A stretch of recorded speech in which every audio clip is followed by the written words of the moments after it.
ابوبکر صدیق صبح فجر پڑھا کر حضرت کی خیریت معلوم کر چکے تھے، اور بخاری میں ہے کہ فجر کی نماز کے دوران حضرت تشریف لائے، گھر کا پردہ اٹھایا، صحابہ کو دیکھا، خوش ہو کر کے واپس ہو گئے۔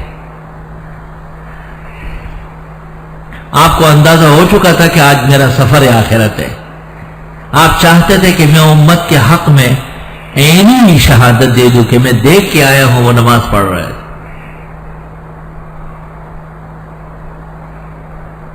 ابوبکر صدیق کا گھر جو تھا وہ مدینے سے باہر ایک جگہ سنح مقام پر ان کا گھر تھا، وہاں تشریف لے گئے تھے۔ 9-10 بجے کے قریب انہیں اطلاع ملی کہ حضرت کا وصال ہو گیا۔ عبد الرحمن ان کا بیٹا خود گیا بھاگا ابوبکر تشریف لائے تو حضرت عمر تلوار لے کر کے مسجد میں کھڑے تھے اور کہا جس نے کہا کہ نبی کا وصال ہوا ہے اس کی خیر نہیں۔ حضرت ابوبکر صدیق سیدھے حضرت صلی اللہ علیہ وسلم کے پاس تشریف لائے، عائشہ صدیقہ کے کمرے میں۔ آپ پر یمن کی 4 خانے دار چادر ڈلی ہوئی تھی، اسے اٹھا کر کے آپ کے پیشانی پر بوسہ دیا اور فرمایا طبت حیا و میتا یا رسول اللہ۔ حضرت آپ زندگی میں پاک صاف تھے اور وفات کے بعد بھی۔ لا یجمع اللہ علیک موتتین، 2 موت اللہ آپ کو نہیں دے گا، ایک موت تھی جو آ گئی، اب اس کے بعد حیات سرمدیہ ہے۔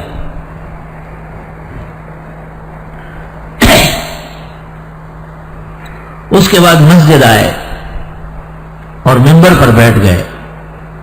جب انہوں نے خطبہ پڑھا تو لوگ عمر کو چھوڑ کر کے سب یہاں جمع ہو گئے اور آپ نے بڑا معرکۃ الارا خطبہ دیا، الا ان محمدا قد مات، سنو رسول اللہ صلی اللہ علیہ وسلم کا وصال ہو گیا۔ من کان یعبد اللہ فإن اللہ حی فلیعبد ومن کان یعبد محمد فإن محمد قد مات۔ جو اللہ کی عبادت کرتا تھا وہ کرتا رہے کیونکہ اللہ زندہ ہے اور زندہ رہے گا، اور جو محمد رسول اللہ صلی اللہ علیہ وسلم کی عبادت کرتا تھا وہ اچھی طرح سن لے کہ حضرت کا وصال ہو گیا ہے۔ اور آیتیں پڑھی، وما محمد الا رسول قد خلت من قبل الرسل افإن مات او قتل انقلبتم على اعقابكم ومن ينقلب على عقبيه فلن يضر الله شيئا وسيجزي الله الشاكرين۔ یہ آیت احد کے بعد نازل ہوئی، لیکن صحابہ کہتے ہیں ابوبکر کے منہ سے سن کر ہر شخص، ہر مرد عورت بچہ گلیوں میں وما محمد الا رسول، اور ایسا لگتا تھا جیسے یہ آج نازل ہوئی ہے، اتنی تسلی ہو گئی ان آیات کے پڑھنے سے۔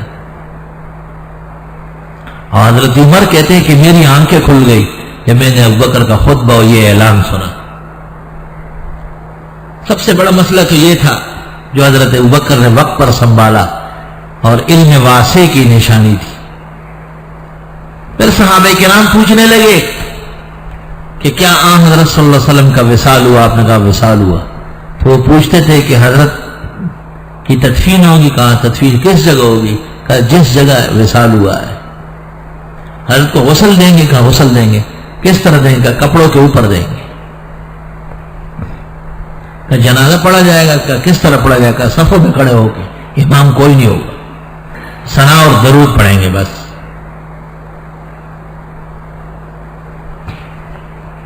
صحابہ کرام کے سامنے ابوبکر صدیق کے علم کے جواہر کھل گئے۔ کان ابوبکر اعلمنا، حضرت نے ویسے مسئلے پہ نہیں کھڑا کیا، آپ کو پتہ تھا کہ یہ آبائے نبوت کو بہت شاندار طریقے سے اٹھائے، اور جتنے مسائل حضرت کی تدفین تک سامنے آئے سب کا دو ٹوک فیصلہ ابوبکر نے کیا۔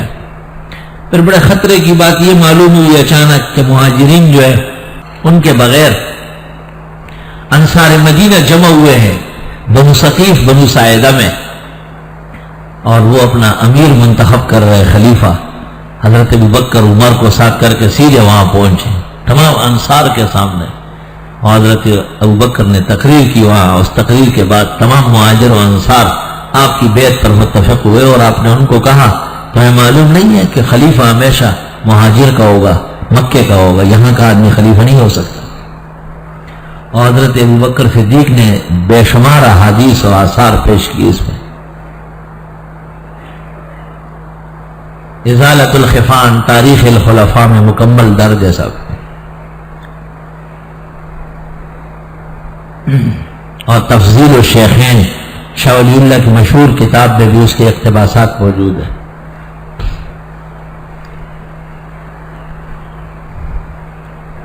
حضرت ابوبکر صدیق رضی اللہ تعالیٰ عنہ کا وسیع علم، نبوت کی صحیح وراثت اور جانشینی کا عظیم منصب آسمان و زمین نے اور مکہ اور مدینے نے دیکھ لیا.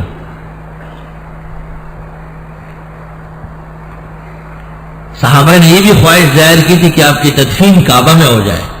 تو ابوبکر نے کہا کہ نہیں، حضرت صلی اللہ علیہ وسلم نے کہا ہے کہ میں حیاً میتاً مدینے کا ہو چکا ہوں. لولا الہجرہ لکنت رجلا من الانصار، ہجرت نہ ہوتی تو میں انصاری ہونے پر خوش تھا، فخر کرتا. علم کی ضرورت اس وقت ہوتی ہے جب کوئی حادثہ پیش آ جائے. اس زمانے کے مولوی ویسے توحید جانتے ہیں سنت، لیکن جب کہیں میت ہو جاتی ہے، پہلی رات، تیسری رات، 10ویں رات، 20ویں رات، چہلم برسی، سب خرافات ہوتی ہے. مولوی صاحب درمیان میں بیٹھا رہتا ہے، بول نہیں سکتا کہ تیرے لوگ زخمی ہے، پریشان خفا ہو جائیں، شریعت ٹوٹ جائے، حدیں ختم ہو جائے، سنت پر مٹی پڑ جائے، لیکن یہ دو جملے وقت پر نہیں کہہ سکتا ہے. اس لیے پھر اللہ کی مدد ان کے ساتھ نہیں ہوتی. جب یہ بولتا ہے تو اللہ ساتھ نہیں دیتا ہے اس کا. ابو بکر صدیق پر کتنے بڑے حوادث آئے، تمام صحابہ کو دھل دھلا کے بچا لیا اس سے. کسی ایک لفظ کے اندر بھی صحابہ کرام کو رکنے نہیں دیا، فوراً باہر نکالا. اور مہاجرین و انصار سب ابو بکر صدیق کے علم کا مظاہرہ اور نظارہ دیکھ رہے تھے. ایک مسئلہ یہ پیش آیا تھا کہ حضرت کے لیے لحد کھدے گی یا شق، تو ابو بکر صدیق نے کہا کہ لحد بنے گی. صحابہ نے کہا کہ مکہ مکرمہ کعبہ کی جگہ ہے اور وہاں شق بنتی ہے. تو آپ نے کہا چلو دونوں کو بلا لو، جو پہلے آیا وہی ہوگا. حضرت ابو طلحہ لحد بناتے تھے، وہ پہلے ہی آ گئے، اب لحد بنے گی. یہ ایک اختیاری مسئلہ تھا، اس لیے صحابہ کرام کی خاطرداری فرمائی. پھر ایک مسئلہ یہ تھا کہ تدفین پہلے ہو یا خلیفہ پہلے منتخب ہو. تو صحابہ کا اس پر اتفاق ہوا ہے کہ خلیفہ پہلے منتخب ہوگا، کیونکہ جب تک خلیفہ نہ ہو امت تتر بتر ہو جائے گی. روافض اور اہل سنت کا اختلاف ہے. روافض کہتے ہیں نہیں پہلے تدفین ہو، کیونکہ وہ ابو بکر کی خلافت پر راضی نہیں ہے. اور اہل سنت کہتے ہیں نہیں پہلے خلافت ہو، خلیفہ منتخب ہو، پھر تدفین ہو.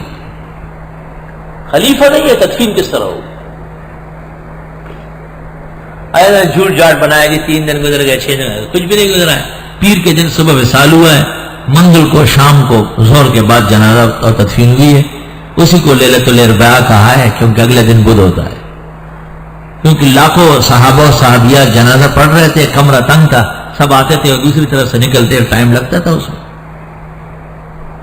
نبی تو حیاً میتاً طیب ہوتے ہیں، کوئی خطرات نہیں ہوتے. اور پھر صحابہ کا اجماع ہے، علی و عباس اور سب دنیا اس میں شریک ہے، اس لیے کسی اور کو کچھ کہنے کا حق ہی نہیں ہے. اعلم هذه الامه وافقهها وافضلها واشرفها، سب سے بڑے اور ایمان و عمل کے سربراہ اور جرنیل صحابہ، سب کا اتفاق ہوا ہے اس میں. اب وہ ایک جماعت کا آدمی جو ہے نا، جب دعا کرتا ہے تو کہتا رہتا ہے کہ جی ہم نے جو حکومت کے جذبے ہمارے ہوئے ہیں، ہم نے جو حکومت بنانے کی کوشش کی ہے، وہ گناہ معاف فرما. یہ روافض کی نمائندگی ہے، یہ روافض کا عقیدہ ہے. اہل سنت کے نزدیک اسلامی حکومت قائم کرنا اور اس کا جذبہ اور اس کی طلب اور اس کی کوشش سب کے سب عبادات ہے. اتنی بڑی عبادت ہے کہ نبی کی تدفین و جنازہ بعد میں ہے اور یہ کام پہلے ہے. اتنی بڑی بات. اس لیے بڑی جماعت کے لیے اور خیر کے لیے ضروری ہے کہ آدمی میں عقل ہو، علم ہو، یا علماء پر مکمل اعتماد ہو، تاکہ غلط گول نہ کرے. ہاتھ اٹھائیں دعا کے لیے اور دعا میں خلاف سنت باتیں ہو رہی. خدایا ہم نے جو حکومت بنانے کہ ہمارے جذبے ہیں اور ہمارے ارادے ہیں، وہ گناہ معاف فرما. لا حول ولا قوة. رفض ہے، هذا رفض وشیعیت. اما اہل السنہ فهم متفقون بان قیام الخلیفہ اہم وافضل حتی من الصلاة علی النبی وتدفینہ. اہم ترین مسئلہ ہے۔